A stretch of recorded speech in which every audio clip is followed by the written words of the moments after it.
Financial year 2024-25 की return में जो हमारी डिडक्शंस हम क्लेम करते हैं उसमें ड्रास्टिक चेंज देखने को मिला। अब आपको हर एक डिडक्शन के साथ उसके प्रूफ भी देने होंगे या फिर आपको उसमें नंबर मेंशन करना है कि आपका क्या पॉलिसी नंबर है, किस बेसिस पर आप इस डिडक्शन को क्लेम कर रहे हैं। तो वन बाय वन मैं इसमें डिस्कस कर लेती हूँ कि कैसे कैसे आपको कहाँ कहाँ पे क्या क्या डिडक्शन डालनी है। सबसे पहले आपकी एटीसी की डिडक्शन। एटीसी की डिडक्शन पे आपको यहाँ पे एडिट में जाना है।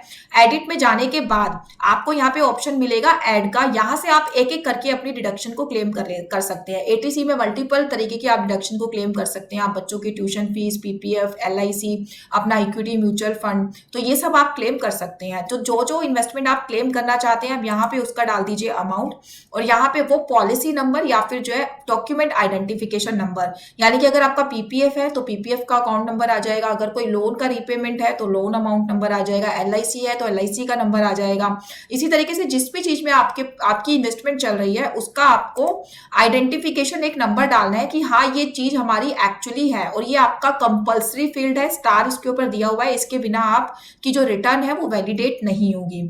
तो इस तरीके से यहाँ पे आपको एक एक करके इन्फॉर्मेशन डालनी है। यहाँ पे सिर्फ आपको अमाउंट डालना है और यहाँ पर आपको जो है उसका आइडेंटिफिकेशन नंबर डालना है। अब बात करते हैं नेक्स्ट डिडक्शन की, 80CCC की डिडक्शन, जो इसमें आपकी एटीसी की ही लिमिट 1,50,000 रुपीज तक अलाउ की जाती है। तो जो अमाउंट आप यहाँ पे डालेंगे वो 1,50,000 रुपीज तक यहाँ पर ऑटो पॉपुलेट होने लगेगा। नेक्स्ट है आपका 80CCD1 का। 80CCD1 आपके एनपीएस कॉन्ट्रीब्यूशन से रिलेटेड होता है कि अगर एम्प्लॉय एनपीएस में कॉन्ट्रीब्यूट कर रहा है तो उसकी डिडक्शन आपको यहाँ पे डालनी है। इसके लिए आपको एडिट में जाना है। एडिट में जाने के बाद अगेन आपको जितना आप इन्वेस्ट कर रहे हैं उतना अमाउंट आपको यहाँ पे डालना है, और आपका जो एलिजिबल क्राइटेरिया है, जितना आप क्लेम कर सकते हैं, वो यहाँ पे ऑटो कैलकुलेट होके आएगा। यहाँ पे इन्होंने मेंशन भी कर रखा है कि कितना आप क्लेम कर सकते हैं, कि अगर आप इन एम्प्लॉयमेंट में हो अभी भी, मतलब पेंशनर की कैटेगरी में नहीं हो, आप अभी भी एम्प्लॉयमेंट में हो, तो कोई भी आपकी कैटेगरी की जॉब हो सकती है, तो आप अपना 10% ऑफ सैलरी तक क्लेम कर सकते हैं। अगर आप पेंशनर हैं तो पेंशनर के केस में आप 20% ऑफ योर जीटीआई क्लेम कर सकते हैं। तो यहाँ पे ये फिगर ऑटो पॉपुलेटेड आएगी। और इस बार की रिटर्न में एक नई चीज और देखने को मिल रही है, वो है आपका प्रैन नंबर। जो भी आपका एनपीएस अकाउंट आप खोलते हैं तो उसका एक अलग से प्रैन नंबर आपको मिलता है, तो वो भी यहाँ पे ऑटो पॉपुलेटेड फिगर है, कि ये फिगर यहाँ पे जो है ऑटो पॉपुलेट अपने आप डिपार्टमेंट यहाँ पे मेंशन करेगा। तो हो सकता है डिपार्टमेंट पैन नंबर से आपका ये लिंक करके वो इन्फॉर्मेशन फैच कर पा रहा हो, और यहाँ पे आपको वो इन्फॉर्मेशन ऑटो पॉपुलेट होके आएगी। तो यहाँ से आपको ये इन्फॉर्मेशन डाल के सेव कर देना है। नेक्स्ट है आपका 80CCD1B, जो कि आपका एम्प्लॉय का ही कॉन्ट्रीब्यूशन होता है, और यहाँ पे आपको 50,000 की एक्स्ट्रा रिबेट दी जाती है। तो यहाँ पे आपको जाना है, आपको अपना अमाउंट ऑफ कंट्रीब्यूशन देना है, लेकिन जितना आपको मिलना चाहिए वो यहाँ पे ऑटो कैलकुलेट होके आएगा। यहाँ पे दिया भी गया है मैक्सिमम अमाउंट आपको 50,000 दिया जाएगा, मैक्सिमम अमाउंट ऑटो पॉपुलेट यहाँ पे होके आ जाएगा। अगेन नेक्स्ट है आपका 80CCD1, 80CCD2, जो कि एम्प्लॉयर का कंट्रीब्यूशन होता है एनपीएस में। ये आप न्यू टैक्स स्कीम में भी क्लेम कर सकते हैं। तो यहाँ पे आपको जितना भी अमाउंट ऑफ इन्वेस्टमेंट है वो आपको डालना है, कितने अमाउंट के लिए आप एलिजिबल हैं वो यहाँ पे ऑटो पॉपुलेट होके आएगा। तो यहाँ से आप चेक कर सकते हैं कितने के लिए आप एलिजिबल है। इसमें है कि स्टेट गवर्नमेंट के केस में आप 14% तक एलिजिबल है। स्टेट एंड सेंट्रल गवर्नमेंट के केस में अगर आप पीएसयू है या फिर पब्लिक सेक्टर कंपनी में है या फिर आप प्राइवेट में है तो आप 10% ऑफ योर सैलरी तक आपको मिलेगा। और अगर आपका जो है, और यही अगर आप न्यू टैक्स स्कीम में है तो आप 14% तक क्लेम कर सकते हैं, चाहे आपका एम्प्लॉयमेंट का क्राइटेरिया कुछ भी हो। तो यहाँ से अगेन आपको फिगर डाल के सेव कर देना है। नेक्स्ट है आपका 80CCH, जो कि आपकी अग्निपथ स्कीम से है। अगर आप अग्निपथ स्कीम में कंट्रीब्यूट कर रहे हैं तो न्यू और ओल्ड दोनों ही टैक्स स्कीम में आपको डिडक्शन मिल जाती है, तो उसकी फिगर आप यहाँ पे डाल सकते हैं। अगला है आपका हेल्थ इंश्योरेंस से रिलेटेड डिडक्शन। इस पे आप क्लिक करिए और इसको आपको बहुत अच्छे से पढ़कर जो है फिर फिल करना है, क्योंकि बहुत लंबा इसका टेबल है। अच्छे से पढ़िए। और हेल्थ इंश्योरेंस आप अपने लिए भी क्लेम कर सकते हैं, अपने स्पाउस के लिए भी क्लेम कर सकते हैं, अपने पेरेंट के लिए भी क्लेम कर सकते हैं।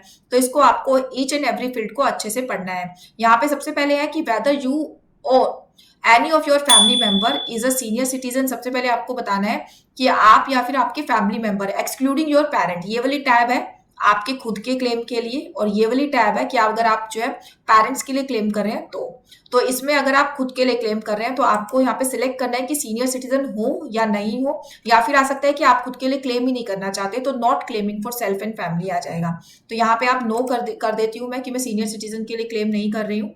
फिर उसके बाद आपको यहाँ पे ब्रेकअप डालना है वैल्यूज का। आपको नेम ऑफ इंश्योरर, आपकी जो कंपनी है जहां से आपने इंश्योरेंस लिया उस कंपनी का नाम डालना है, पॉलिसी नंबर डालना है और हेल्थ इंश्योरेंस का अमाउंट डालना है। पहले ये फील्ड नहीं हुआ करती थी, अभी नई इंसर्ट हुई है ये फील्ड, तो यहाँ पे आपको ये डिटेल डालनी है। जैसे ही आप यहाँ पे डिटेल डालेंगे आपकी यहाँ पर ऑटो पॉपुलेट होने लगेगी कि आपका हेल्थ इंश्योरेंस का कितना पैसा आप पे कर रहे हैं। सेम एज अगर आप प्रिवेंटिव हेल्थ चेकअप 5000 तक की जो आपको रिबेट मिलती है वो क्लेम करना चाहते हैं तो वो यहाँ पे अमाउंट आप मेंशन कर देंगे। इस वाले टैब में आपकी इन्फॉर्मेशन आएगी अगर आप सीनियर सिटीजन नहीं है तो। वहीं अगर आपकी फैमिली में कोई भी मेंबर सीनियर सिटीजन है, मतलब फैमिली मतलब मैं आपकी खुद की फैमिली की बात कर रही हूँ, आप, आपके स्पाउस, आपके बच्चे, तो यहाँ पर आपकी आएगी सीनियर सिटीजन की इन्फॉर्मेशन। अगर आप वही चीज अपने पेरेंट्स के लिए क्लेम करना चाहते हैं तो यहाँ पर आपको बताना है आपके पेरेंट्स सीनियर सिटीजन है नहीं है, या फिर आप अपने पेरेंट्स के लिए क्लेम ही नहीं करना चाहते। तो अगर आप अपने पेरेंट्स के लिए क्लेम करना चाहते हैं, वो सीनियर सिटीजन है, तो आपको येस पे क्लिक करना है। येस पे क्लिक करने के बाद आपको इन्फॉर्मेशन डालनी है। यहाँ पर अगेन आपको डालना है कि आपकी कौन सी कंपनी से इंश्योरेंस चल रहा है, पॉलिसी नंबर क्या है, कितना अमाउंट आप इंश्योरेंस का दे रहे हैं, और सेव कर देना है। जैसे ही आप सेव करेंगे यहाँ पे इन्फॉर्मेशन ऑटो पॉपुलेटेड होने लगेगी। फिर उसके बाद आपकी टोटल पेमेंट जो है ऑटो कैलकुलेट होके आ जाएगी, जितना भी आपको रिबेट मिल रहा है वो यहाँ पे आएगा। प्रिवेंटिव हेल्थ चेकअप लेना चाहते हैं पेरेंट्स का तो वो 5000 रुपीज तक आप ले सकते हैं। यहाँ पे नेक्स्ट टैब है आपकी मेडिकल एक्सपेंडिचर की। अगर आपने कोई अपने पेरेंट्स के लिए मेडिकल एक्सपेंडिचर किया है, अगर उनका कोई इंश्योरेंस नहीं है मेडिकल इंश्योरेंस, तो उस अमाउंट को भी 50,000 रुपीज तक आप क्लेम कर सकते हैं। तो यहाँ पर वो अमाउंट आपको डालना है और आप उसको क्लेम कर पाएंगे। यहाँ पे आ जाएगा आपका टोटल अमाउंट कितना आपको अलाउ किया जाएगा डिडक्शंस के केस में, फिर आपको सेव कर देना है। तो इस तरीके से आपकी एटीडी की पूरी टैब जो है फिल हो जाएगी। नेक्स्ट है आपका detail of deduction in respect of maintenance including medical treatment of dependent who is person with disability. 80DD अगर कोई और पर्सन है जो आपके ऊपर डिपेंडेंट है और उसकी डिसेबिलिटी के लिए आप खर्चा कर रहे हैं तो उसके लिए आप यहाँ पे एडिट पे जाएंगे। आपको नेचर ऑफ डिसेबिलिटी चेक यहाँ पे डालनी है कि क्या नेचर ऑफ डिसेबिलिटी है। टाइप ऑफ डिसेबिलिटी डालनी है आपको कि उनको क्या प्रॉब्लम है, किस चीज की उनको बीमारी है वो आपको डालनी है। डिपेंडेंट कौन है वो आपको यहाँ पे मेंशन करना है। पैन नंबर मेंशन करना है डिपेंडेंट का, आधार नंबर मेंशन करना है, एक्नॉलेजमेंट नंबर। जब आप किसी की ये इस तरीके की डिसेबिलिटी की क्लेम करते हैं तो आपको एक फॉर्म होता है फॉर्म 10IA, वो आपको फाइल करना होता है। उसकी जो एक्नॉलेजमेंट नंबर है वो आप यहाँ पे डालेंगे और UDID नंबर आप डालेंगे। जो सर्टिफिकेट आपको मिलता है ना डिसेबिलिटी का, अगर आपके पास है तो वहां पे UDID नंबर भी आपको मिल जाता है। अगर है तो आप डालिएगा, ये आपकी मैंडेटरी फील्ड नहीं है, ठीक है। तो ये इन्फॉर्मेशन अब आपको डालनी है जब भी आप जो है 80DD का क्लेम आपको मिलेगा। तो यहाँ पर ये सब इन्फॉर्मेशन डालने के बाद सेव करेंगे तो अमाउंट ऑफ डिडक्शन अपने आप ऑटो कैलकुलेट होके इस फील्ड में आपको नजर आने लगेगी।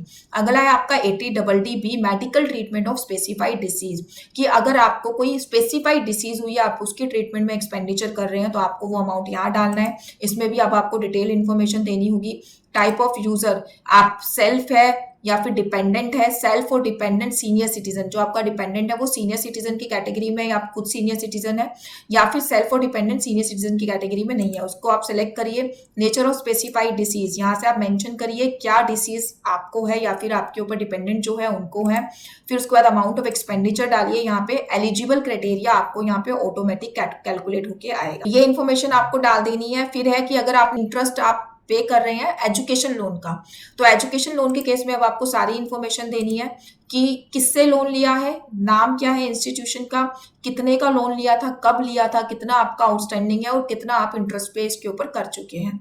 ये सारी इंफॉर्मेशन आपको यहाँ पे डालनी है। तो इन शॉर्ट अगर आप अब आपको जो है इंटरेस्ट सर्टिफिकेट अपने पास रख के बैठना होगा जब भी आप अपनी रिटर्न को फाइल कर रहे हैं। तो ये सब इंफॉर्मेशन आप डालेंगे, सेव करेंगे, ऑटोमेटिकली आपको रिबेट जो है दे दी जाएगी। नेक्स्ट है आपका कि आपने लोन लिया है अपना रेजिडेंशियल हाउस प्रॉपर्टी के लिए, section 80EE and section 80EA, ये दोनों ही सेक्शन में सेम इंफॉर्मेशन मांगी गई है। इसमें भी जब आप एडिट पे जाएंगे तो आपसे ही मांगेगा कि कितने का लोन लिया है, कहाँ से लिया है, कब कितना आप पे कर चुके हैं, लोन अकाउंट नंबर क्या है, तो वो सब इंफॉर्मेशन आपको डालनी है और आपको डिडक्शन यहाँ पे प्रोवाइड कर दी जाएगी। 80EB है आपका कि आपने इलेक्ट्रिक व्हीकल लिया है, आपने कोई ई कार ली है तो उसकी रिडक्शन आप क्लेम कर सकते हैं। यहाँ पर भी अगेन आपसे जो है सारी इंफॉर्मेशन ये मांग रहा है कि आपने लोन कितने का लिया है, कौन से बैंक से लिया है, ठीक है, और क्या बैंक का लोन अकाउंट नंबर है, कब लिया था, कितना अमाउंट आप रीपे कर चुके हैं, कितना अब आप क्लेम करना चाहते हैं। तो ये सब इंफॉर्मेशन आपको यहाँ पे डालनी होगी। अब है डोनेशन से रिलेटेड शुरू से ही हमसे सारी इन्फॉर्मेशन मांगी गई है, तो इस टैब में एज सच आपको बहुत मेजर चेंज नहीं मिलेगा। यहाँ पे आपको मेंशन करना है कि कितना डोनेशन आपने कैश में किया है, कितना अदर मोड में किया है, क्योंकि कैश में आप 2000 से ज्यादा का डोनेशन आपको अलाउ नहीं होता। टोटल डोनेशन आ जाएगा यहाँ पे, एलिजिबल अमाउंट ऑफ डोनेशन अपने आप यहाँ पे कैलकुलेट होके आएगा। ये सब इन्फॉर्मेशन डालने के लिए आपको एडिट पे जाना है, यहाँ से आपको 1 by 1 फील्ड्स को ऐड करना है, वहां पर वो कैटेगरी वाइज जो है शो होने लगेगी। आपको ऐड क्या करना है एक बार मैं बता देती हूँ। डोनेशन का टाइप, कि डोनेशन आपकी कौन सी कैटेगरी में आ रहा है, 100% या 50% वाली में, ठीक है। फिर उसके बाद पैन नंबर ऑफ डोनी, जिसको आपने दिया है डोनेशन, उसका पैन नंबर क्या है, नेम क्या है, उसका एड्रेस क्या है, ठीक है। पूरा एड्रेस यहाँ पे आ जाएगा स्टेट पिन कोड के साथ। फिर आपने कितना कैश में दिया है, कितना आपने अदर मोड में दिया है, टोटल डोनेशन आपका आ जाएगा। फिर यहीं से ही कैलकुलेट होके आएगा कि कितना डोनेशन हम आपको अलाउ करेंगे। तो ये सब इन्फॉर्मेशन जब आप 1 by 1 टैब में डालते चले जाएंगे तो आपकी जो ये वाली टैब है ये क्रिएट हो जाएगी, और इसमें आपका क्वालिफाई अमाउंट भी यहाँ पे कैलकुलेट होके आ जाएगा कि कितना मैक्सिमम रिबेट आपको अलाउ होगा अपनी इनकम टैक्स की रिटर्न। डोनेशन के बाद 80GG रेंट पेड, अगर आप रेंट पे रहते हैं लेकिन आप HRA क्लेम नहीं कर रहे हैं तो उस केस में आप 80GG सेक्शन में अपना रेंट जो आप पे कर रहे हैं उसको क्लेम कर सकते हैं। इसकी 2-3 कंडीशंस होती हैं, वो आपको फुलफिल करनी होती है। तो यहाँ पे आपको डालना है कि आपने कितना रेंट पे किया है, और फॉर्म 10BA फॉर्म भी हमारा रिक्वायर्ड होता है अगर आप रेंट पे रह रहे हो, 80GG की डिडक्शन को क्लेम करना चाहते हैं। अभी तक के फॉर्म्स में कहीं पर एक्नॉलेजमेंट नंबर डालने का ऑप्शन नहीं होता था, जिसकी वजह से जो लोग रिटर्न भर रहे हैं वो ये बिना फॉर्म भरे अपनी रिटर्न को भर देते थे, और वो डिडक्शन कई बार उनको डिसअलाउ हो जाती थी। तो अब डिपार्टमेंट ने ये ऑप्शन यहाँ पे डाल दिया है कि अब जब तक आप ये एक्नॉलेजमेंट नंबर हमें नहीं देंगे, आप ये फॉर्म नहीं भरेंगे, जब तक हम आपको ये डिडक्शन अलाउ नहीं करेंगे। तो ये 2 इंपॉर्टेंट और चेंजेस है जो देखने को मिल रहे हैं, कि पहले जो फॉर्म डिपार्टमेंट ने दिए थे कि आप ये फॉर्म फाइल करिए तभी आपको डिडक्शन मिलेगी, जो लोग नहीं फाइल करते थे इतना कोई बड़ा एक्शन नहीं होता था, रिटर्न फिर भी फाइल हो जाती थी। बट अब एक्नॉलेजमेंट नंबर डालने का ऑप्शन यहाँ पे दे दिया गया है, आपको एक्नॉलेजमेंट नंबर यहाँ पे मेंशन करनी है अगर आपने फॉर्म 10BA फाइल कर दिया है तो। Again donation to political parties है, तो यहाँ पर आपको इन्फॉर्मेशन डालनी है। Donation to scientific research and rural development है तो आपको मेंशन करनी है। आपको डोनेशन के केस में तो आपको सेम फील्ड्स मिलने वाली है, आपको सब कुछ मेंशन करना है कि डोनी का नाम क्या है, एड्रेस क्या है, पैन नंबर क्या है, कितना आप डोनेशन कर रहे हैं, कैश में कितना कर रहे हैं, नॉन कैश कितना करना है, एवरीथिंग।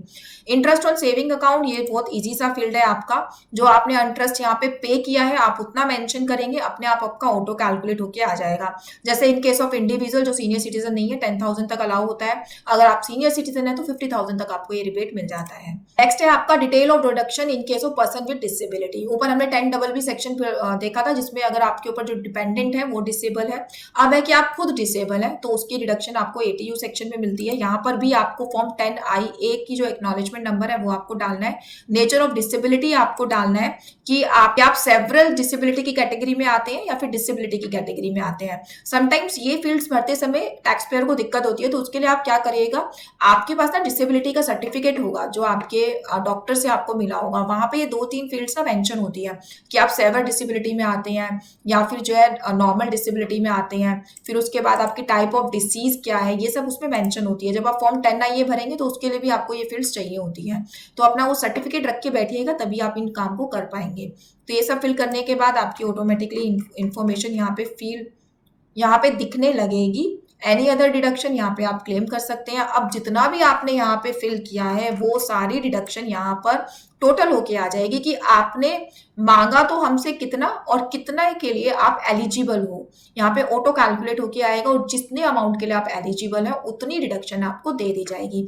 ये डिडक्शन का टैब ऐसे ही ओपन नहीं होगा। समटाइम्स क्या होता है, हम न्यू टैक्स रिजीम सेलेक्ट कर लेते हैं और अंदर डिडक्शंस ढूंढ रहे होते हैं कि हमें डिडक्शन नहीं दिखाई दे रही है।